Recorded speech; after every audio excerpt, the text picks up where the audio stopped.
அல்லேலூயா.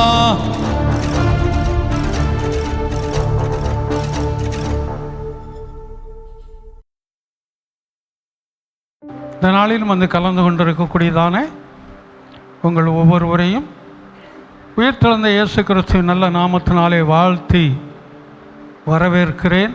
உங்களை ஆசீர்வதிக்கிறேன். கர்த்தர் தாமே உங்களை அதிகமாய் ஆசீர்வதித்து காத்துக்கொள்வாராக. அல்லேலூயா. அதோடு மாத்திரமல்ல, இந்த நேரலையிலே பார்க்க போகிறதான உங்கள் ஒவ்வொருவரையும் இயேசு கிறிஸ்துவின் நல்ல நாமத்தினாலே ஆசீர்வதிக்கிறேன். அவர் ஆசீர்வதித்து காத்துக்கொள்வாராக.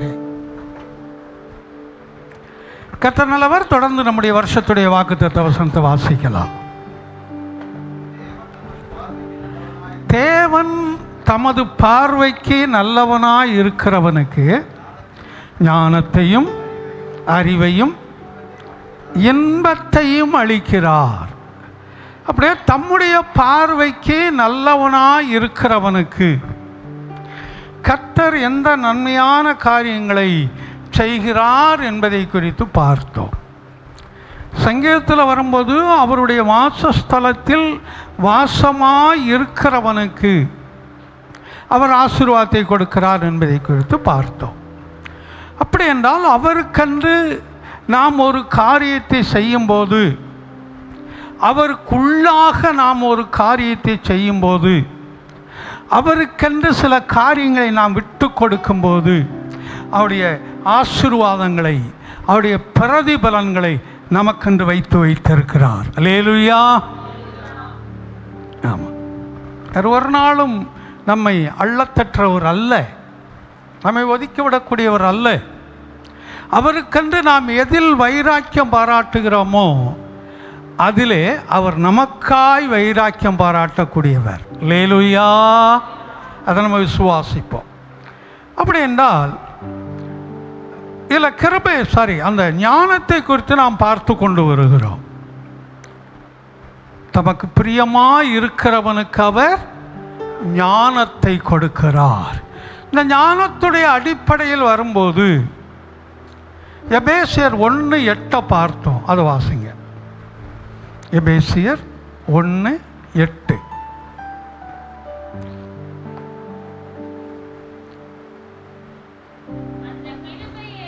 அந்த கிருபையை அவர் சகல ஞானத்தோடும் புத்தியோடும் எங்களிடத்தில் பெருக பண்ணினார். அல்லேலூயா. எதை பெருக பண்ணாரோ?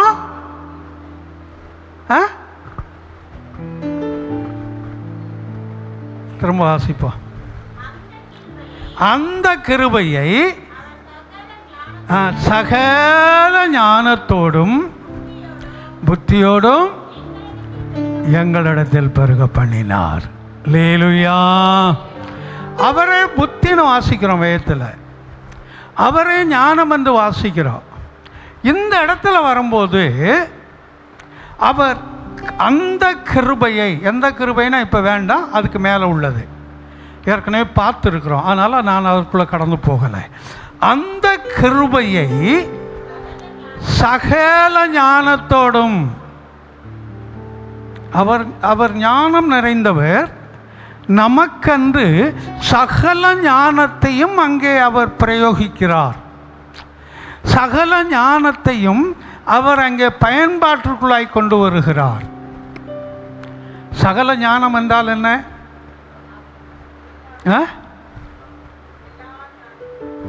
ஆமாம், நாங்கள் அந்த சிறு பிள்ளைகள்னு சொல்ல முடியாது, அந்த வாலிபத்தில் இருந்த நாட்களில்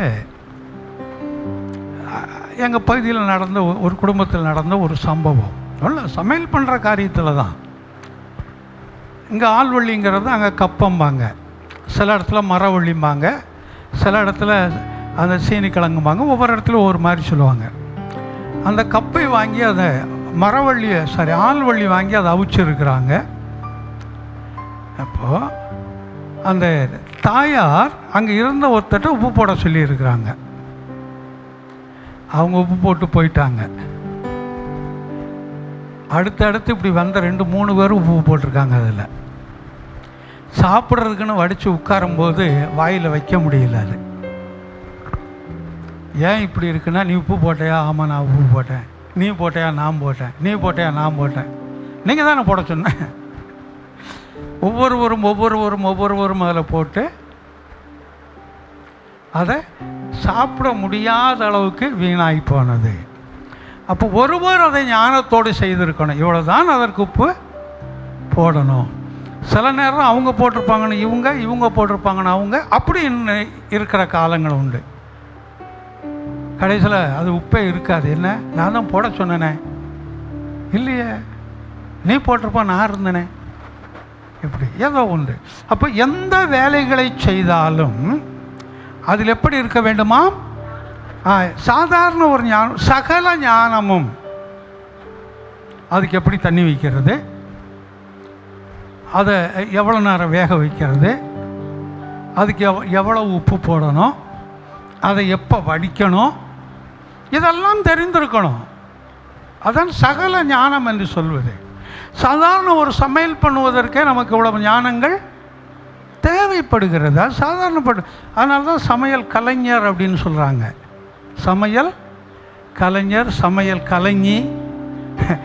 ஆண்கள்னா கலைஞர், பெண்கள்னா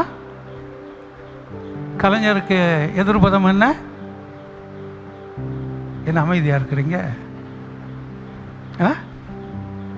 சரி, ஏதோ ஒன்று இல்லையா?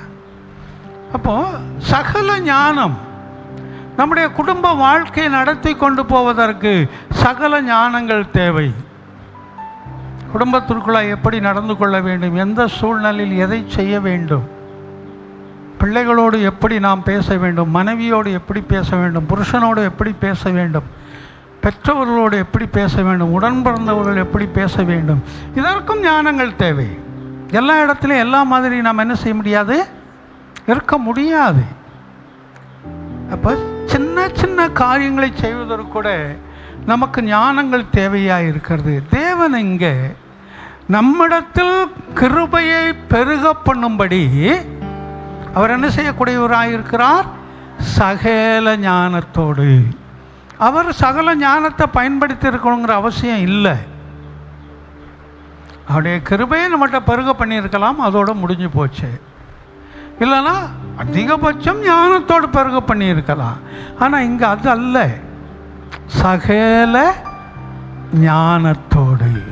அப்படி அவருடைய கிருபை நமக்குள்ளா எப்படி இருக்கிறதா? சகல ஞானத்தோடு, எல்லா விதமான ஞானத்தோடு அந்த கிருபையை நமக்குள்ளாய் பெருகும்படியாய் செய்திருக்கிறார். அல்லேலூயா. அந்த கிருபையை நமக்கு சொந்தமாக்கி கொள்ளுவதும் நம்ம இழந்து போவதும் யாருடைய கரத்தில் இருக்குது? நம்முடைய கரத்தில் தான் இருக்குது.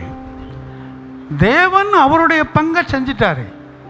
சகல ஞானத்தோடும் கிருபையை பெருகும்படியாய் செய்தார். அந்த கிருபையை நாம் தக்க வைத்து கொள்வதும் அந்த கிருபையை இழந்து போவதும் அது நம்மை சார்ந்தது. அது நாம் எப்படி அந்த கிருபையை சுதந்தரித்து கொள்ளுகிறோம், அதை எப்படி நமக்கு சொந்தமாக்கி கொள்ளுகிறோம், இல்லை என்றால் அந்த கிருபையை எப்படி நாம் வேண்டாம் என்று இழந்து போகிறோம் என்பது அதை நம்மை சார்ந்தது. ஆனால் நமக்கு சகல விதமான அந்த ஞானத்தோடும் அந்த கிருபையை பெருக பண்ணி இருக்கிறார். அல்லேலூயா.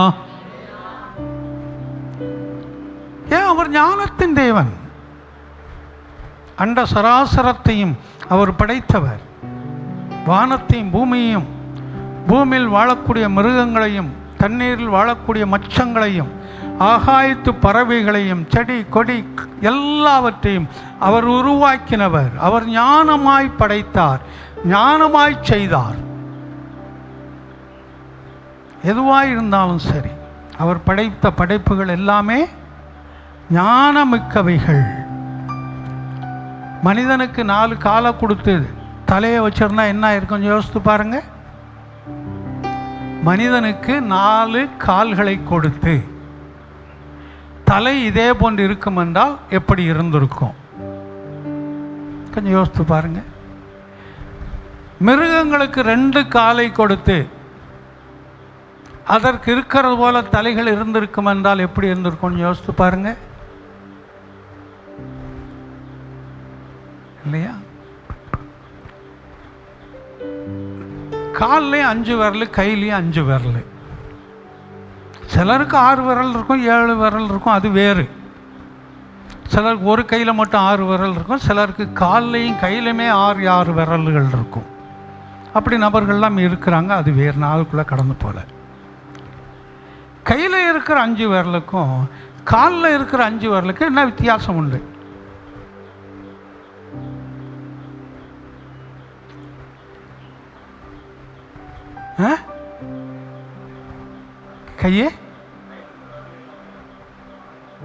கை மடங்குதா? ஏன் கால் விரல் மடங்காதா?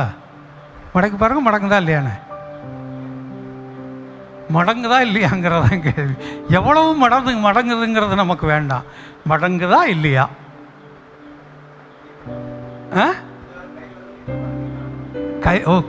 கை விரல் நீட்டமாக இருக்குது, கால் விரல் குள்ளமாக இருக்குது. ரைட். நம்ம சரீரத்தில் இருக்கிற உறுப்புகளையே நம்ம சரியாக கவனிக்கிறது இல்லை இல்லையா?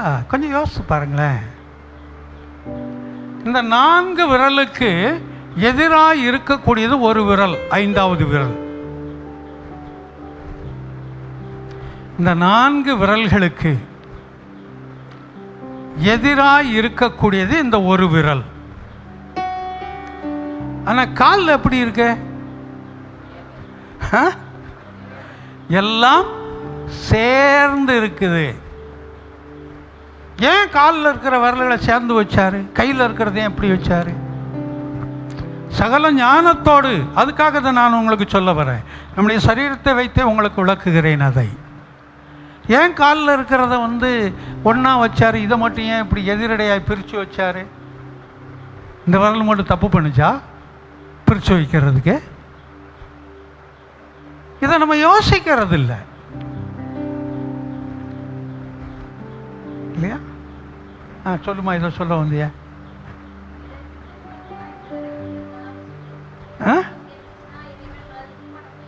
முடியாதுல்ல?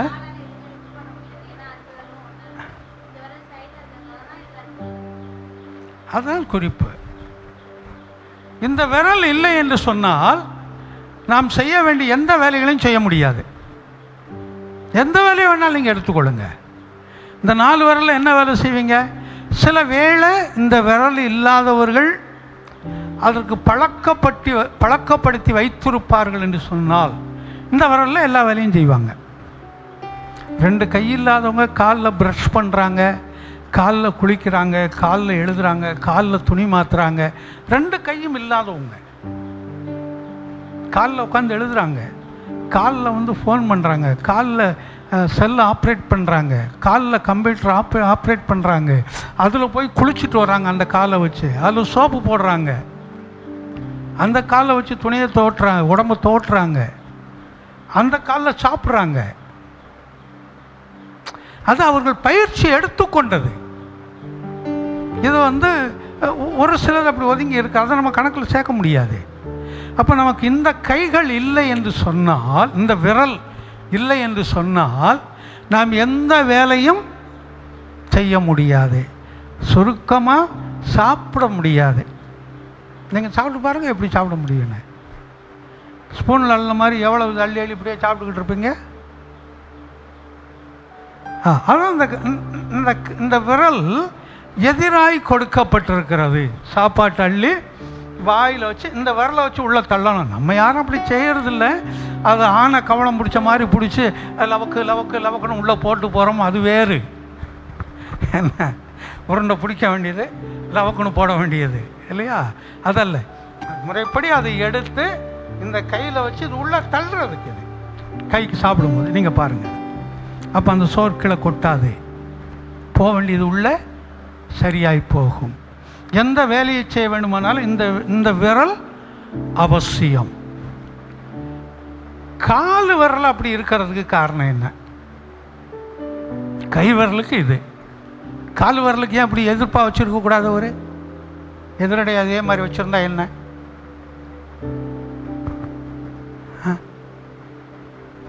நாம் எந்த இடத்தில் நடக்க வேண்டுமானாலும் முழு பேலன்ஸ் பெருவிரல்ல இருக்கும். குறிப்பாய் வழுக்கக்கூடிய இடங்கள், சறுக்கக்கூடிய இடங்களில் போவீங்கன்னு சொன்னால், மழை நேரத்தில் அந்த பாசி பிடிச்சிருக்கிற இடம், இப்படி இடங்களில் போனால் பெருவரல ஊண்டிவான்னு சொல்லுவாங்க. இந்த பெருவரல் நாம் நடப்பதற்கு மிகவும் முக்கியம் வாய்ந்த ஒன்றாய் இருக்கிறது. அந்த பெருவரல் இல்லாத பட்சத்தில் அவர்கள் நடைய பார்த்தீங்கன்னா சற்று வித்தியாசமாக இருக்கும். இந்த சுகர் வந்தவங்களுக்கெல்லாம் காலில் புண்ணு வந்துச்சுன்னா பெருவரலை வெட்டி எடுத்துருவாங்க. அவங்க நடக்கும்போதே பார்த்தீங்கன்னா கொஞ்சம் தடுமாறி நடந்த மாதிரி தான் இருக்கும். நம்ம நடக்கிற மாதிரி ஸ்ட்ரைட் அவங்க நடக்கிற மாதிரி இருக்காது. இது வரைக்கும் பார்க்கலாம், இனி பாருங்கள் உங்களுக்கு தெரியும். சற்று தடுமாறி, ஏன்னா அந்த பெருவரல் அவர்களுக்கு அங்கே இல்லை. அப்போ கால் எதற்கு பயன்படுவது? எதுக்கு பயன்படுது? எட்டி உதைக்கிறதுக்கு ஒன்றும் இல்லை, இல்லை அதுவும் இருக்குதோ சில நேரம். எதுக்கு பயன்படுது? நடப்பதற்கும் ஓடுவதற்கும் பயன்படுகிறது. இந்த கை சகல விதமான வேலைகளை செய்வதற்கும் பயன்படுகிறது. அதனால தான் தேவன் சகல ஞானத்தோடு இந்த கையில் இருக்கிற விரல்களை எப்படி படைக்க வேண்டுமோ அப்படி படைத்தார். கால்களில் இருக்கிற விரல்களை எப்படி படைக்கணுமோ அப்படி படைத்தார். கால் விரலில் எத்தனை ஜாயிண்ட் இருக்குது இப்போதான் பார்க்கணுமா? இதெல்லாம் நீங்கள் இப்போ முதலே சொல்லியிருந்தா நாங்கள் பார்த்துட்டு வந்துருப்போம். கால் விரலில் எத்தனை ஜாயிண்ட்டு? 2 ஜாயிண்ட் இருக்கும். வேணால் நீங்கள் பாருங்கள், நடுவில் ஒன்று மடங்குற மாதிரி இருக்கும். அந்த கால் பாதத்தோடு ஒட்டின ஒரு ஜாயிண்ட் இருக்கும். ஆனால் கை விரலில் எத்தனை ஜாயிண்ட் இருக்குது? 3 இருக்குது. ஏன் இந்த 3 இருக்குது? சரியாய் மடக்கி வேலைகள் இந்த ஒரு நடுவில் இருக்கிறத நீங்கள் விட்டுட்டு அது இந்த 2 மட்டும் மடக்கி நீங்கள் ஏதாவது செஞ்சு பாருங்கள், செய்ய முடியுமான்னு? முடியாது. இல்லை கீழே உள்ளதை விட்டு இந்த மேலே உள்ளதை மட்டும் 2ஐயும் மடக்கி நீங்கள் செஞ்சு பாருங்கள், லெப்பர்சி கை இருந்த மாதிரி இருக்கும். அதாவது குஷ்ரோகத்துடைய கை இருந்த மாதிரி இருக்கும்.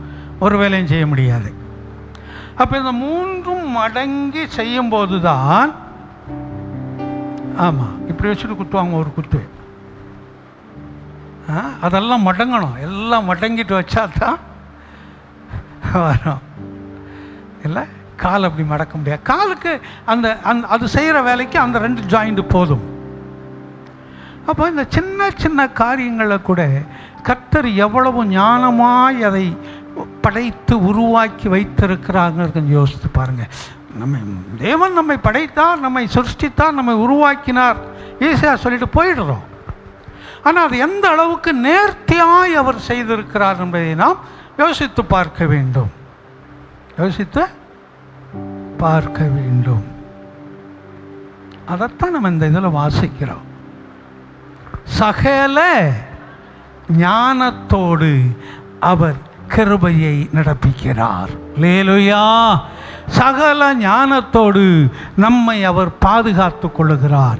சகல ஞானத்தோடு நமக்கு செய்ய வேண்டிய காரியங்களை அவர் செய்கிறார். அவருக்குள்ள அர்ப்பணிப்போம். நமக்கு இருக்கிற செயல்கள், நமக்கு இருக்கிற காரியங்களை அவருக்குள்ள ஒப்பு கொடுப்போம். அவர் பொறுப்படுத்திக் கொள்ளுவார். சில வேளை சற்று கால தாமதமாகலாம், சில வேளை உடனே நடக்கலாம். ஆனால் எல்லாவற்றையும் அவரிடத்தில் அர்ப்பணிக்க கற்றுக்கொள்வோம். நம்முடைய வாழ்க்கையில் ரொம்ப முக்கியமான ஒன்று. அப்போ இங்கே வரும்போது மிகவும் நேர்த்தியாய் அழகாய் வாசிக்கிறோம். அவர் அந்த கிருபையை சகல ஞானத்தோடும் புத்தியோடும், அவர் தான் புத்தி என்று வாசிக்கிறோம். அதனால் புத்தியோடும் எங்களிடத்தில் பெருக பண்ணினார். பெருகுவதென்றால் என்ன? அதிகமாவது. பெருகுவதென்றால் அதிகமாவது. அப்போ நம்முடைய வாழ்க்கையில் எதை அதிகமாக்குறாரு?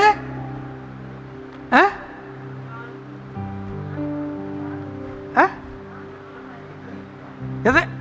இங்கே ஏதோ சத்தம் வந்துச்சே. கிருபை பெருக பண்ணுகிறார். அந்த கிருபையைத்தான் ஞானத்தோடு பெருக பண்ணுறாரு. மறந்துடக்கூடாது. கிருபையை ஞானத்தோடு பெருக பண்ணுகிறார். அப்போ அந்த கிருபை நமக்கு அதிகமாகி கொண்டிருக்கிறது. கிருபையினுடைய பெருக்கம் அதிகமாகி கொண்டிருக்கிறது. இதை குறித்து பார்த்து முடித்தோம். இன்றைக்கு அதே பகுதியில் 1 யோவான் 1:2 வாசிப்போம். 1 யோவான் 1:2. அந்த ஜீவன் வெளிப்பட்டது, பிதாவினிடத்தில்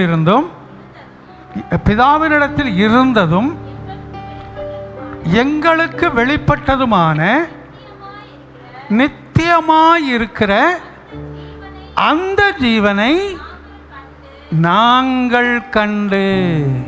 எந்த ஜீவனை? நித்தியமாயிருக்கிற ஜீவனை. அல்லேலூயா. நித்தியமாயிருக்கிறது என்றால் என்ன? அழிவற்று சதா காலத்திலும் இருக்கக்கூடியது. அழிவற்று சதா காலத்திலும் இருக்கக்கூடியது. அந்த ஜீவன் எது? அந்த ஜீவன் எது? அந்த ஜீவன் எப்படி இருக்குன்னா தான் நித்திய ஜீவன், நித்தியமாக இருக்கக்கூடியது. அந்த நித்தியமாக இருக்கக்கூடிய ஜீவன் எது? சத்தமா சொல்லு. இயேசு கிறிஸ்து. ஏன்னா நீங்க திரும்ப அதே வசனத்தை வாசிக்கலாம். அந்த ஜீவன் வெளிப்பட்டு. எந்த ஜீவன் வெளிப்பட்டது? அதுக்கு மேலே உள்ள அந்த புஸ்தகத்தை வாசித்தா தான் தெரியும். அது இப்போ வேண்டாம், இருக்கட்டும். அந்த ஜீவன் வெளிப்பட்டது. இயேசுவானவர் வெளிப்பட்டார். தொடர்ந்து வாசிப்போம். பிதாவினிடத்தில் இருந்த அந்த ஜீவன் எங்க இருந்தது? பிதாவினிடத்தில் இருந்ததும் எங்களுக்கு வெளிப்பட்டதுமான. சீஷர்கள் சொல்றாங்க, எங்களுக்கு வெளிப்பட்டது, எங்களுக்கு தலைவராய் இருந்தது, எங்களை நடத்தினது என்று சொல்லி சீஷர்கள் அங்கே இந்த யோவான் சொல்லுகிறான். எங்களுக்கு வெளிப்பட்டதும் நித்தியமாய் இருக்கிற அந்த ஜீவனை நாங்கள் கண்டு. அல்லேலூயா. நித்தியமாய் இருக்கக்கூடியதானே அந்த இயேசு கிறிஸ்துவாகிய அந்த ஜீவனை நாங்கள் பார்த்தோம் என்று சொல்லி இங்கே சாட்சியாய் இந்த மனிதன் கொடுக்கிறான். இந்த 12 சீஷர்களில் ஒருவன் தற்கொலை செய்து கொண்டான். யார்? யூதாஸ் காரியோத்து. அவன் தற்கொலை செய்து கொண்டான், நாள்ந்து கொண்டு செத்தான் அப்படின்னு வாசிக்கிறோம். அதுக்கப்புறம் அதுக்கு பதிலாக வேறு ஒரு மனிதனை சீசனாய் தேர்ந்தெடுத்தார்கள். அப்போ 12 சீசர் கூட வைத்துக் கொள்ளுங்க. இதில் 11 சீசர்கள் எல்லாம் இரத்த சாட்சிகளாய் மரித்தவர்கள். தலை வெட்டப்பட்டு உயிரோடு வெங்காயத்தோல் போல் சரீரத்தில் தோல் உரிக்கப்பட்டு கொதிக்கிற எண்ணெயிலே போடப்பட்டவர்களாய், கத்தியாலும் வாள்களாலும் வெட்டப்பட்டவர்களாய், அவர்களை கட்டி குதிரையிலே தரையிலே இழுத்து கொண்டு போனவர்களாய், இப்படித்தான் மரித்தார்கள் அவர்கள் எல்லாருமே. ஒருவன் மாத்திரம் இயற்கையான மரணம் எய்தினான். அல்லேலூயா. இயற்கையான மரணம் எய்தினவன் இந்த யோவான். அவனும் அப்படி சாதாரணமாக இயற்கையான மரணம் எய்தல்ல. சர்த்தனம் சொல்லும்போது அவனை கொதிக்கிற எண்ணெய் சட்டிக்குள்ளே போட்டாங்களாம். கொதிக்கிற எண்ணெய் சட்டிக்குள்ளே போட்டிருக்கிறாங்க. நம்ம எண்ணெய் சட்டினா வீட்டில் இருக்கிற அந்த வெங்காயம் தாளிக்கிற சின்ன சட்டி யோசிக்கக்கூடாது. அதுக்குள்ளே ஒரு மனிதனை போட முடியாது. அதை காட்டிலும் ஒரு மனிதனை உள்ளே போடக்கூடிய அளவுக்கு அந்த சட்டி இருந்திருக்கணும். அதுக்குள்ளே எண்ணெயை காய வச்சு உள்ளே போட்டிருக்கிறாங்க. அவன் சேதமாகாதபடினால் அவர் வெளியே தூக்கி இருக்கிறாங்க. அநேக சிங்கங்கள் மத்தியில் போட்டிருக்கிறாங்க. அந்த சிங்கங்கள் இவனை சேதப்படுத்த முடியல, அதனால வெளியே தூக்கி இருக்கிறாங்க. அதுக்கப்புறம் தான் இவனை பத்மு என்ற தீவிற்கு நாடு கடத்தினார்கள். பத்மு என்ற தீவிற்கு நாடு கடத்தினார்கள். அங்கே போய் இருந்த நாட்களில் தான் கர்த்தர் வெளிப்படுத்தின அந்த விசேஷத்தை அவனுக்கு கொடுத்தார். அல்லேலூயா. ஆனால் தான் சொல்லும்போது வெளிப்படுத்தின விசேஷம் என்று போடப்பட்டிருக்குது. 4 புஸ்தகங்களும் முன்னாடி இருக்கிற மத்தேயு, மார்க்கு, லூக்கா, யோவான்லாம் சுவிசேஷம். ஆனால் அந்த வெளிப்படுத்தல் மாத்திரம் என்ன? விசேஷம். விசேஷம்னா என்ன? என்ன இன்னைக்கு ஒரு மாதிரி ட்ரெஸ் பண்ணியிருக்கேன், கலராக ட்ரெஸ் பண்ணியிருக்கிறீங்க, என்ன விசேஷம் கேட்குறாங்களா இல்லையா? அதுக்கு பதில் அவங்க என்ன சொல்லுவாங்க? ஒரு விசேஷத்துக்கு போகிறேன். என்ன விசேஷம்னா அவங்க சொல்லுவாங்க ஒரு விசேஷத்துக்கு போகிறேன். என்ன விசேஷம்? அதுக்கப்புறம் தான் ஏதோ ஒன்று வரும். அப்போ ஒரு விசேஷம் என்றால் என்ன அர்த்தம்? குறிப்பிட்ட ரீதியில் அதற்கு முக்கியத்துவம் கொடுக்கப்பட்டிருக்கிற ஒன்று. அப்போ இந்த வெளிப்படுத்தலுக்கு முக்கியத்துவம் கொடுக்கப்பட்டபடியினால்தான் அதை விசேஷம் என்று சொல்லப்பட்டிருக்கிறது. அதுக்கப்புறம் வெளியில் வந்து சில சபைகளை நடத்தி அவன் ஒரு இடத்திற்கு பிஷப்பாய் மாறி அவன் இயற்கையில் மரணம் அடைத்தான் என்று சொல்லப்பட்டிருக்கிறது. அப்படி இயற்கையில் மரணம் அடைந்த அந்த யோவான் சொல்லும் போது தான் இங்கே சொல்கிறான், அந்த நித்திய ஜீவனை நாங்கள் கண்டோம். இன்னொரு இடத்துல அவரை தொட்டோம். அவன் தெளிவாக சொல்ல, நாங்கள் தொட்டோம், நாங்கள் பேசணும்லாம் அதை வெளிப்படுத்துகிறாங்க. அப்போ அந்த நித்திய ஜீவன் அவர் இன்றைக்கும் நித்தியமாக இருந்து கொண்டிருக்கக்கூடியவர். நாம் யார்? நாம் யார்? நமக்கே சந்தேகம் வருதில்ல? நாம் யார்னா நமக்கே சந்தேகம் வருது. நாம் யார்?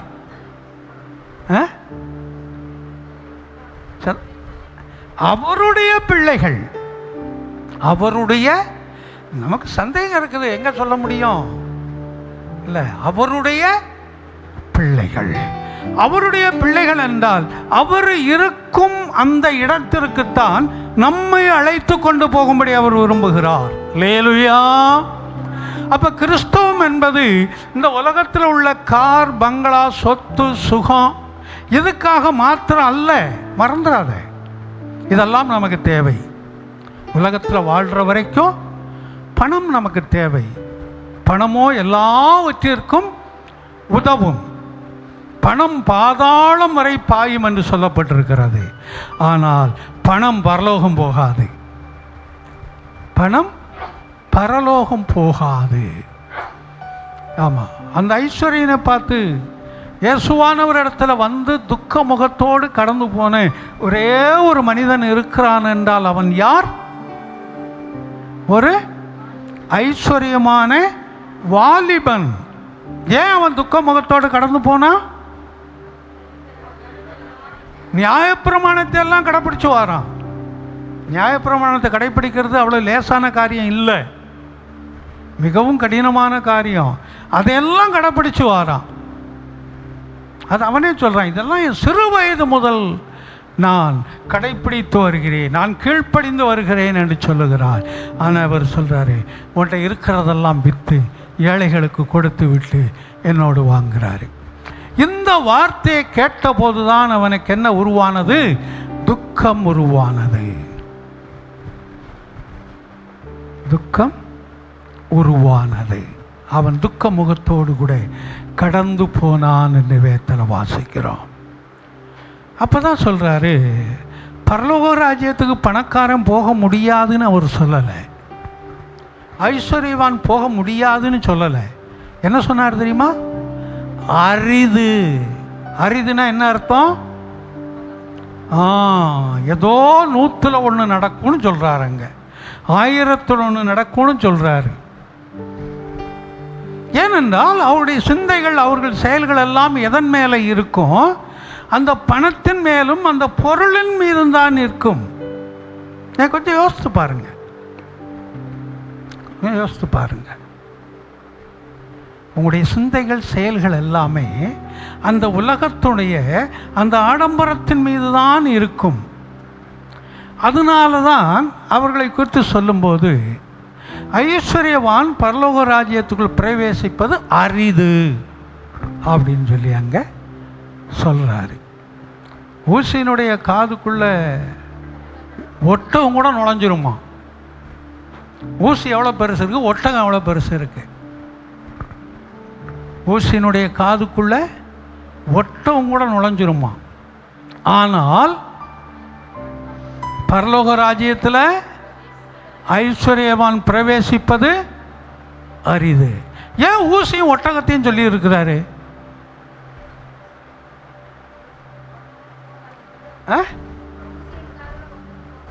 அதுதான் ஊசியும் ஒட்டகத்தையான்னு சொல்லியிருக்காருன்னு கேட்டேன். ஊசியின் காலத்தில் ஒட்டகம் போகாதுன்னு நானும் சொல்லிட்டேன். அது ரைட்டு. ஏன் ஊசியும் ஒட்டகத்தையும் சொன்னார்?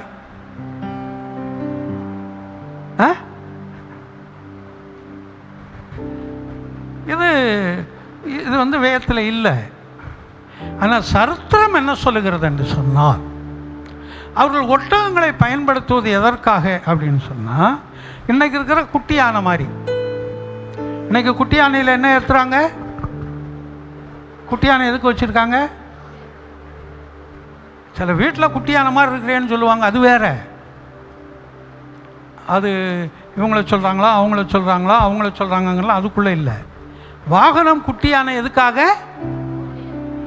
பொருள்களை மெட்டீரியல் ஏற்றிட்டு போகிறதுக்கு, பொருள்களை ஏற்றி கொண்டு போவதற்கு இல்லையா?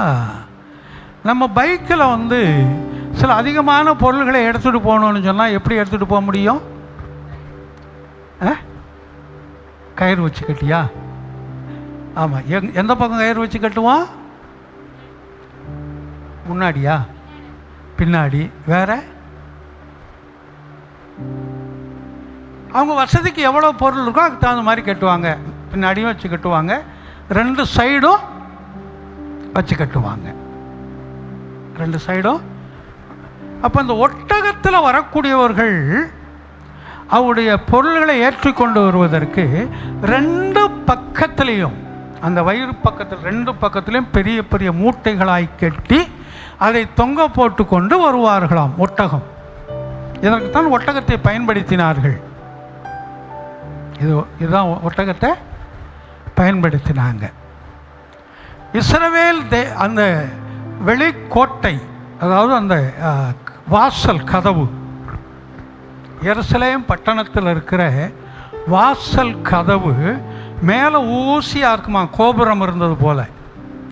கீழே வரும்போது குறுகி சின்னதாக, ரொம்ப சின்னதில்லை, ஓரளவுக்கு பெரிதாக இருக்கும். அதற்குள்ளே இந்த ஒட்டகங்களில் ரெண்டு பக்கமும் மூட்டையை கட்டி கொண்டு போகிற ஒட்டகங்கள் அதற்குள்ளே பிரவேசிக்க முடியாது, அது இடிச்சுக்கிட்டு இருக்குமா. அப்போ அந்த ஒட்டகத்தில் இருக்கிற அந்த லோடுகளை எடுத்து விட்டால் மட்டும்தான் ஒட்டகம் உள்ளே போக முடியும். சில நம்ம வீட்டுகளில் கூட தெரியும், ரெண்டு கையில் ரெண்டு பையை வச்சுட்டு உள்ளே போவோம். கதவு திறந்து, ஒரு கதவு திறந்தோம்னா உள்ளே போக முடியாது, இடிச்சு நிற்கும். இல்லைன்னா ரொம்ப பெருசுன்னு சொன்னால் ரெண்டு, அந்த ஒரே கதவாக இருந்தாலும் உள்ளே போக முடியாது. இல்லை, சில ஆளுகளே உள்ளே போக முடியாது. அதுக்கப்புறம் கொஞ்சம் அப்படி திரும்பி நின்று தான் உள்ளே போகணும். இல்லை, ஒரு பையன் முன்னாடி உள்ளவோ வெளியவோ வச்சுட்டு தான் அதுக்கப்புறம் உள்ளே போக வேண்டியது இருக்கும். அப்போது தூரத்திலிருந்து பார்ப்பதற்கு ஒரு ஊசி இருந்தது போல் இருக்குமாம் அந்த எருசலேம் பட்டணத்துடைய வாசல். மேலே கூர்மையான கோபுரம் இருக்கும், கீழே அப்படியே வரும். ஆட்கள் பிரவேசிக்கிற பகுதி அந்த நூல் போக்கூடிய ஓட்டையாய் தெரியுமா. அதனால தான் சொல்லும்போது ஊசியின் காதுகளில் ஒட்டகம் கூட போயிடும். அதான் நுழைவதை பார்க்கிலும் இல்லை, அது கூட போயிடும். ஆனால் பரலோக ராஜ்யத்திற்குள் போவது அரிது அப்படின்னு சொன்னார். அதனால அது இயேசுவானவர் சொல்ல உவமைகள் எல்லாமே அன்னைக்கு இருந்தவங்க ஈஸியாகி புரிந்து கொள்ளக்கூடிய உவமைகள். நமக்கு அது தெரியறதில்லை, ஏன்னா நம்ம அதில் இல்லை. அதே போல் அவர் சொன்ன பழங்கள், அவர் சொன்ன மண், இலைக, மரம், விளக்கு, தீபம், திரி, எண்ணெய், இது எல்லாமே அவர்கள் அனுதினமும் பயன்படுத்தக்கூடிய பொருள்களாக இருந்தது. அவர்கள் இன்னைக்கு பிள்ளைகளுக்கெல்லாம் தீபம்னாலே என்னன்னு தெரியாது, விளக்குனாலே என்னன்னு தெரியாது, லைட்டுனா மட்டும்தான் தெரியும். இப்போ இருக்கிற பிள்ளைகளுக்கு குண்டு பல்ப்புனா கூட தெரியாது. குண்டு பல்ப்புனா இது குண்டாதானே இருக்குது இதுதான்பாங்க. குண்டு பல்ப்பு தெரியுமாப்பா? என்னது? அதான் குண்டா இருக்கிறது. ஆமாம், அது வந்து பீஸ் போனால் நமக்கு தெரியும். பார்த்தா அந்த அங்கே இருக்குது, அது மாதிரி இருக்கும். அது இல்லை, அங்கே உள்ள ஒன்று இருக்குதா? நான் குண்டு பல்பு பீஸ் பண்ணது இருக்கா? அந்த இருக்குது பாருங்க, அதுதான் குண்டு பல்பு. இருக்கு ஒன்று பீஸ். அந்த பீஸ் பண்ணதை ஒட்ட வச்சு கூட எரிய வச்ச காலங்கள் உண்டு. அதை அப்படியே கரெக்டாக கொண்டு வந்து அப்படி ஆட்டினா ஒட்டிக்கிறோம், டங்ஷன் அப்படிம்பாங்க. திரும்ப அதை நம்ம போட்டோம்னா எரியும் இல்லையா? அப்போது அந்த கல்ச்சர் அதான் இன்றைக்கி அந்த பிள்ளைகளுக்கு அது தெரியாது. அதுக்கப்புறம் அந்த சிஎல்எஃப்னு ஒன்று வந்தது, அதுக்கப்புறம் இப்போ எல்இடின்னு வந்திருக்கு. இனி அடுத்து என்ன போகுமா தெரியலை. நாளுக்கு நாள் மாறிக்கொண்டே தான் இதோட நிற்கும் என்று சொல்ல முடியாது. இதே போல் அவர்களுடைய எருசலேம் பட்டணத்தில் இருந்த சூழ்நிலைகள், அங்கே இருந்த காரியங்கள் நமக்கு தெரியாது, அது அபூர்வம் நமக்கு தெரிகிறது. அப்போ இயேசுவானவர் அந்த ஜனங்கள் புரிந்து கொள்கிற மாதிரி, அவர்களுக்கு ஈஸியாக இருக்கிற மாதிரி, அவர்கள் அறிந்து கொள்கிற மாதிரி, அவர்கள் தெரிந்தவைகளை கொண்டே ஊமையாய் வைத்து பேசிக்கொண்டு வந்தார். அப்போ பணம் நமக்கு தேவை. பணமோ எல்லாவற்றிற்கும் உதவும். ஒரு இடத்துக்கு நம்ம பயணம் பண்ணணும்னு சொன்னால் நமக்கு வாகனங்கள் தேவை. நாம் சாப்பிட வேண்டும் என்றால் பணம் தேவை. பணம் இல்லை, பணத்தை சாப்பிட முடியாது. பொருள்கள் தேவையில்லை, அது வாங்கிறதுக்கு பணம் தேவை இல்லையா? வசிப்பதற்கு வீடு வேண்டும், பணம் தேவை. பணம் எல்லாவற்றிற்கும் உதவும். ஆனால் பணம் தான் வாழ்க்கை அல்ல, பணம் தான் பிரதானம் அல்ல. அதை காட்டிலும் பிரதானம் என்னன்னு தெரியுமா? நித்திய ஜீவனை சுதந்தரித்துக் கொள்வது. அது அழியாத ஒன்றாய் இருக்கிறது. அப்போ கர்த்தர் நம்மை அழைத்தது, வேறு பிரித்தது, தெரிந்து கொண்டது, அப்படி இரத்தத்தை சிந்தி நம்மை மீட்டு அப்படி இரத்தத்தினால் நம்மை கழுவினதெல்லாம் எதற்காக? நித்திய ஜீவனை நாம் சுதந்தரித்துக் கொள்ளும்படியாய். அல்லேலூயா! உலக வாழ்க்கை இதோடு முடிந்து போகும். ஆமாம், உங்கள் உலகத்தில் நான் மரிப்பேன் என்றால் என்னுடைய உலக வாழ்க்கை இதோடு சரி. இதுக்கு மேலே யார் என்ன அழுதாலும் என்ன புரண்டாலும் நான் உயிரோடு வரப்போறது இல்லை. ஆனால் நான் இன்னும் ஒரு இடத்திலே கண் விழிக்கிறேன். அது நித்தியமாக இருக்கக்கூடிய இடம். எந்த இடம்? நித்தியமாக இருக்கக்கூடிய 2 இடம் உண்டு. ஒன்று நரகமாய் இருக்கிறது, இன்னொன்று பரலோகமாய் இருக்கிறது. 2 நித்தியமாக இருக்கக்கூடிய இடம். அப்போ நான் எந்த நித்தியத்தில் நான் கண் விழிக்க போகிறேன் என்பதுதான் முக்கியம். நான் சேர்த்து வைத்த சொத்துகள் என்னோடு வராது. 2 சபையை கட்டி வச்சிருக்கிறோமே, இந்த சபை என் கூட வந்துடும்னா வராது. சபையில் இருக்கிற பொருள்கள் வராது, எதுவும் வராது. நான் மட்டும்தான் அங்கே போக முடியும், நான் மட்டும்தான் அவரை சந்திக்க முடியும். நாம் பிரவேசிக்க வேண்டும் என்பதற்காகத்தான் அவர் நம்மை அழைத்திருக்கிறார். அதே சமயத்தில் உலகத்தில் நமக்கு தேவையான ஆசீர்வாதங்களை அவர் கொடுக்கிறார். நாம் யாராய் இருக்கிறோம்?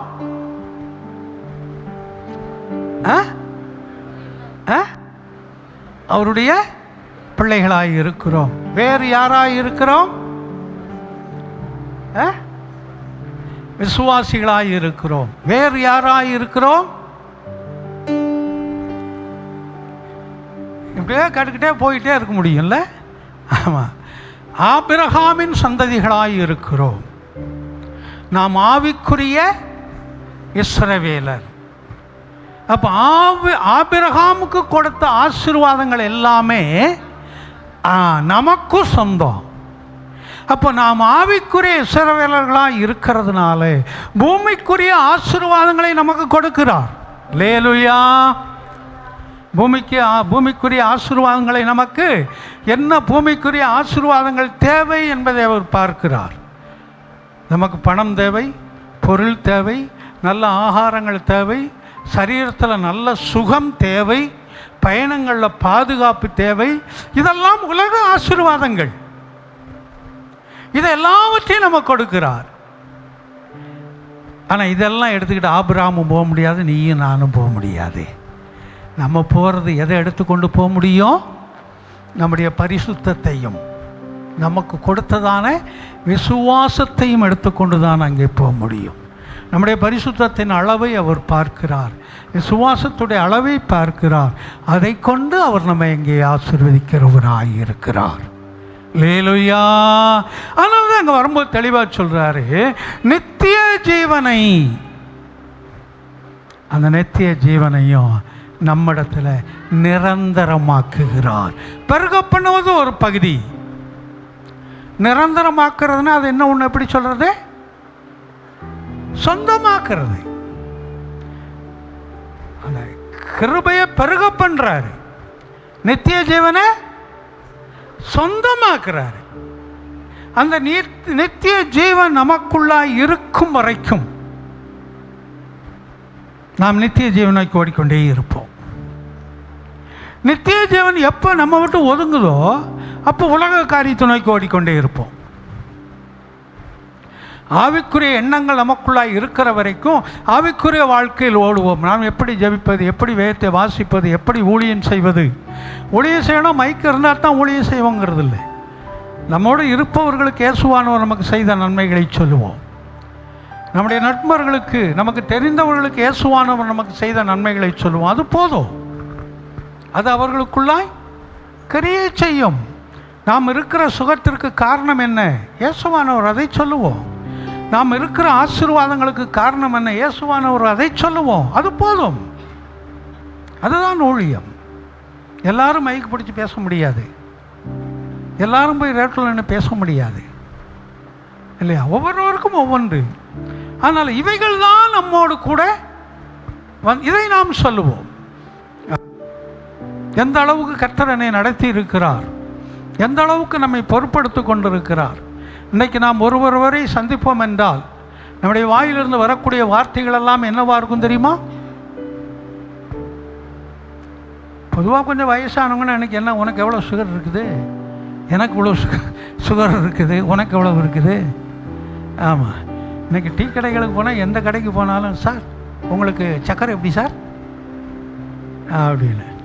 எங்கேயோ போகும்போது, நான் பொதுவாக வெளியில் டீ குடிக்கிற பழக்கம் எனக்கு கிடையாது, ரொம்ப ரேர் குடிக்கிறது.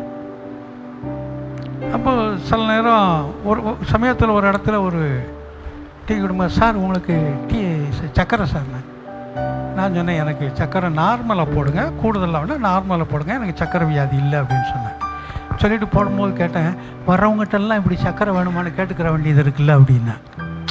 என்ன சார் செய்யறது, எல்லாம் சக்கரை வியாதிக்குள்ளே இருக்கிறாங்க, ஒரு வார்த்தை கேட்டுக்கிட்டால் நல்லது அப்படின்னாங்க. அங்கே நின்னவங்க. அப்போ இதை பேசிக்கிறோம். அடுத்து என்ன பேசுவோம்? என்ன வேலைக்கு போனோம், என்ன தொழிலுக்கு போனோம், என்ன படித்தோம், இதை பேசுவோம். அடுத்து என்ன பேசுவோம்? இருக்கிற பிரச்சனைகளை பேசுவோம் இல்லையா? வேற என்ன பேசுவோம்? வீட்டில் என்ன பொருள் வாங்கி இருக்கிறோம், இல்லை என்ன பொருள் வாங்கலான்னு திட்டம் இருக்குது, இதுகளை பேசுவோம். இதுதான் நம்முடைய பேச்சுகளே. நான் ஆவிக்குரிய காரியத்தில் இன்னைக்கு ஒரு அதிகாரம் வாசித்தேன். இந்த வசனத்தில் இப்படி சொல்லி இருக்குது. இல்லை, இன்னைக்கு வந்தவங்களுக்கு நான் அப்படி இயேசுநாதர் எனக்கு செய்த நன்மைகளை சொன்னேன், எனக்கு செய்த நன்மைகளை சொன்னேன், அவ்வளோதான். எனக்கு செய்த நன்மைகளை சொல்லி இருக்கிறேன். இல்லை, இப்படி இன்னும் அதிகமாக ஜெபம் பண்ணணும்னு தீர்மானம் எடுத்திருக்கிறேன், நான் அப்படி ஜெபிக்கிறேன். இதை பற்றி யார் பேசுகிறோமா? நம்முடைய சிந்தைகள் எல்லாம் எதில் தான் இருக்குது? உலக காரியத்தில் தான் இருக்குது. உலக காரியம், நம்ம கர்த்தருடைய பிள்ளைகளாக நாம் மாறிவிட்டோம் என்றால் உலக காரியத்தை கர்த்தர் தானாய் கொடுப்பார். நாம் ஆபிரகாமுடைய சந்ததிகளாய் மாறின உடனேயே ஆபிரகாமுக்கு கொடுத்த அத்தனை ஆசீர்வாதங்களை நமக்கு கொடுக்க அவர் போதுமானவராய் இருக்கிறார். அதில் மாற்றம் கிடையாது. ஆனால் அதை நோக்கியே நாம் சென்று கொண்டு இருக்கிறதுனால தான் ஆவிக்குரிய ஆசீர்வாதம் ஒரு இடத்துல அப்படியே நிற்கிது. ஆவிக்குரிய ஆசீர்வாதத்தை நோக்கி நாம் ஓடுவோம் என்று சொன்னால், ஆவிக்குரிய ஆசீர்வாதங்களை நாம் நோக்கி செல்லுவோம் என்றால் ஆவிக்குரிய ஆசீர்வாதமும் நமக்கு கிடைக்கும், உலக ஆசீர்வாதமும் நமக்கு நிச்சயமாகவே கிடைக்கும். அப்போ எவ்வளவு வேதம் வாசித்து இருக்கிறோம், எவ்வளவு ஜெபம் பண்ணுறோம், இல்லை கேட்ட வசனங்களை எவ்வளவு தியானிக்கிறோம். மற்றவர்களுக்கு எவ்வளவு அந்த நமக்கு இயேசுவானவர் நமக்கு செய்த நன்மைகளை சொல்லி இருக்கிறோம். இந்த ஹெலன் பொன்னின்னு ஒரு சகோதரி வருவாங்க, ஆரம்ப விசுவாசி, ஆரம்பகால விசுவாசி. சில நேரம் வரும், திடீர்னு அந்த கிறிஸ்மஸ்க்கு வரும், நியூ இயருக்கு வரும், ஏதாவது வரும், உட்காந்துருக்கும், உங்களுக்கு தெரியும்.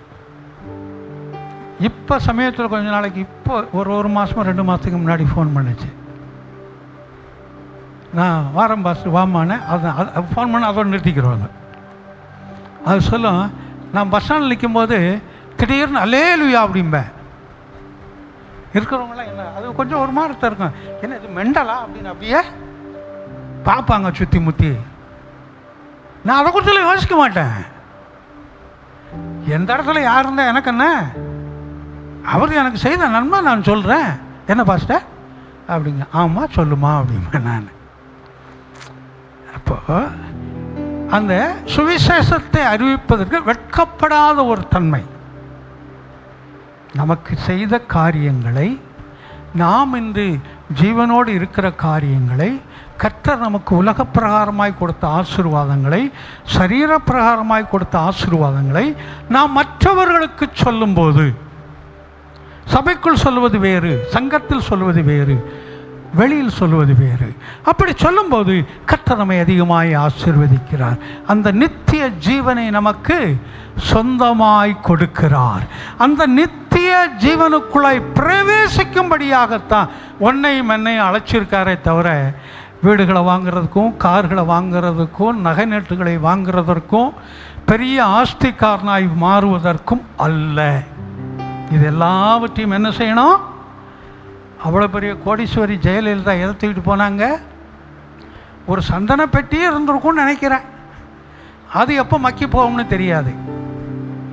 கருணாநிதி எதை கொண்டு போனார், எவ்வளோ சொத்து இருக்குது அவங்க பேரப்பிள்ளைகளுக்கு அவருக்குன்னா அவருக்கே தெரியாது. எதை கொண்டு போனார்?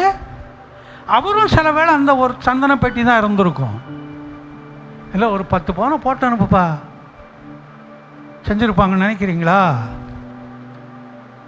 செஞ்சுருக்க மாட்டாங்க. எவ்வளவு சொத்துக்கள் இருந்தாலும் இங்கே விட்டுட்டு தான் போய் ஆகணும் இல்லையா? ஆவிக்குரிய வாழ்க்கையில் நம்ம எவ்வளவு பிரயாசப்படுறோமோ அதை எதையும் நம்ம அங்கே விட முடியாது. விடுறேன்னு சொன்னாலும் அது இருக்காது, நம்ம கூட வந்துக்கிட்டே இருக்கும். அல்லேலூயா. ஆவிக்குரிய வாழ்க்கையில் நாம் எதை செய்தாலும், நம்ம விட வேண்டுமென நினைத்தாலும் அது இருக்காது, அது நம்மோடு வந்து கொண்டே இருக்கும். உலக ஆசீர்வாதத்தில் நம்ம எதையெல்லாம் எடுத்துக்கொண்டு போகணும்னு நினச்சாலும் சரி, ஒன்றும் நம்மோட வராது. அது இங்கே தான் இருக்குது, நம்ம மட்டும்தான் போகணும்.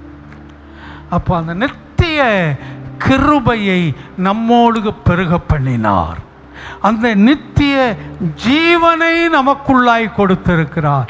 ஏன்னா தேவன் நம்மை அழைத்ததுக்குரிய நோக்கம் நாம் நித்திய ஜீவனுக்குள்ளாய் போக வேண்டும் என்பதுதான். உலகத்திற்கு மாத்திரமல்ல, உலக வாழ்க்கைக்கு மாத்திரமல்ல, நித்திய ஜீவனை சுதந்திரித்து கொள்ள வேண்டும். அதற்காகத்தான் உன்னையும் என்னை அழைச்சிருக்கிறாரு. அப்போ தனக்கு பிரியமானவனுக்கு அவர் ஞானத்தை கொடுக்கிறார். அந்த ஞானம் சகல அந்த சகல ஞானத்தோடு அந்த கிருபை பெருகினது. அப்போ நமக்குள்ளாய் அவர் சகல ஞானத்தோடு அந்த கிருபைகளை பெருகும்படியாய் செய்திருக்கிறார். அல்லேலூயா. அது இன்னும் பெருகி கொண்டிருக்கும். அதில் ஒன்று நித்திய ஜீவன். அந்த நித்திய ஜீவனை பிடித்து கொள்ளுவார். வேதத்தில் நிறைய உலக பிரகாரமான ஆசீர்வாதங்களுக்குத்தான் சொல்லியிருக்கு. ஒரே ஒரு இடத்துல ஒரு ஆவிக்குரிய ஆசீர்வாதத்தை குறித்து வாசிக்கிறோம். அது புதிய ஏற்பாட்டில் இருக்குது. நீங்கள் எங்கன்னு ஒன்றா பாருங்கள். அப்படின்னா நிறைய உலக பிரகாரமான ஆசீர்வாதம் தான். இப்போ நம்ம பார்த்ததே உலக பிரகாரமான ஆசீர்வாதம். ஏன்னா எனக்கு பிரியமாக இருக்கிறவனுக்கு நான் ஞானத்தை கொடுக்கிறேன். உலகத்தில் வாழ்கிறதுக்கு ஞானம் தேவை. உலக பிரகாரமான ஆசீர்வாதம். ஆவிக்குரிய ஆசீர்வாதத்தை குறித்து ஒரு காரியத்தை சொல்லி இருக்கிறாரு. ஒரே ஒரு காரியம் ஒரு இடத்துல, எனக்கு தெரிஞ்ச ஒரு இடத்துல நிறையா இருக்கலாம், ஒரு இடத்துல இருக்குது. அது என்ன ஆசீர்வாதம்னு சொல்லுங்க, நான் உங்களுக்கு ஒரு கிஃப்ட் தரேன். எவ்வளோ நாள் டைம் வேணும்? ஒரு வாரமா? இல்லை, ஃபுல்லாக படிக்க வேண்டாம். நீ இங்கே ஒன்று வாசி, அங்கே ஒன்று வாசி, இங்கே ஒன்று வாசி, புதிய ஏற்பாடுன்னு சொல்லிட்டேன், ஃபுல்லாக வாசிக்கணுமானா? ஏன்னா பைபிள் முழுதுமா சொன்னேன், ஒரு வாரம் தானே, சரி 2 வாரம் வச்சுக்கோங்க. 1ஆம் கேட்குறேன். 1ஆம் நமக்கு சபை இல்லை, 4ஆம் கேட்குறேன். ஆவிக்குரிய ஆசீர்வாதத்துக்கு ஒரே ஒரு வசனம் இருக்குது. எனக்கு தெரிஞ்ச ஒரு வசனம் இன்னும் இருக்கலாம், எனக்கு தெரியலை, இருக்கலாம். நீங்கள் அதை கண்டுபிடிச்சி சொன்னீங்கன்னா அது ஆவிக்குரிய ஆசீர்வாதமாக இருந்தால் நான் அதை ஏற்றுக்கொள்கிறேன். சரி, அதனால் அப்படி கண்களை மூடுவோம், கர்த்தர் நோக்கி பார்ப்போம். நித்திய ஜீவனை அளிப்பேன். அவர் நித்திய ஜீவனை நமக்கு கொடுக்க போதுமானவராய் இருக்கிறார். நாங்கள் கண்ட அந்த நித்திய ஜீவனை கிருபையோடு பெருக பண்ணுகிறார், ஞானத்தோடு பெருக பண்ணுகிறார். உனக்கு எனக்கும் தேவன் அந்த நித்திய கிருபையை, நித்திய ஜீவனை சொந்தமாக்கி இருக்கிறார். கிருபை பெருகும், நித்திய ஜீவன் நிலைத்திருக்கும். இந்த நித்திய ஜீவன் பூமிக்கும் பரலோகத்திற்கும் சொந்தம். ஆனால் அந்த நித்திய கிருபையின் பெருக்கம் பூமிக்கு மாத்திரம் சொந்தம். இந்த கிருபை பூமியோட முடிஞ்சு போகுது. ஆனால் அந்த நித்திய ஜீவன் நிலைத்திருப்பது நாம் போய் சேர வேண்டிய அந்த பரலோகம் வரைக்கும் நம்மை தொடருகிறது. அதற்காகத்தான் அழைத்தார், பரலோக ராஜ்யத்துக்கு சொந்தமாகும்படித்தான் அழைத்தார். அதனால்தான் வேறுபிடித்தார். அதனால்தான் நம்ம இந்த நாளில் உட்கார்ந்து கொண்டு இருக்கிறோம். இந்த வார்த்தைகளை தொடர்ந்து கர்த்தர் நமக்கு ஆசீர்வதித்து கொடுக்க வேண்டும். தொடர்ந்து இந்த வார்த்தைகள் நமக்குள்ளாய் பலப்பட வேண்டும், கிரியை செய்ய வேண்டும். அதற்காக ஏவப்பட்ட ஒருவர் ஜெபிக்கும்படி அன்போடு கேட்டுக்கொள்கிறேன். ஆமென். என் ஆத்துமாவே கர்த்தரை ஸ்தோத்தரி, என் முழு உள்ளமே பரிசுத்த நாமத்தை ஸ்தோத்தரி. என் ஆத்துமாவே கர்த்தரை ஸ்தோத்தரி, அவர் செய்த சகல உபகாரங்களை மறவாதே. ஆமென். நம்முடைய கர்த்தராகிய இயேசு கிறிஸ்துவின் கிருபையும் பிதாவாகிய தேவனுடைய அன்பும் பரிசுத்த ஆவியானுடைய ஆலோசனை வழி நடத்தும் சமாதானம் நம் அனைவரோடும் கூட, ஒரு தடைப்பட்ட கர்த்தருடைய பிள்ளைகளோடு கூட, வேலைகள், தொழில்கள், படிப்போடு கூட இன்னும் இன்னும் சதா காலங்கள் நிலைத்திருப்பதாக. ஆமென். அல்லேலூயா, அல்லேலூயா. கர்த்தர் தாமே உங்களை ஆசீர்வதிப்பாராக. ஆமென்.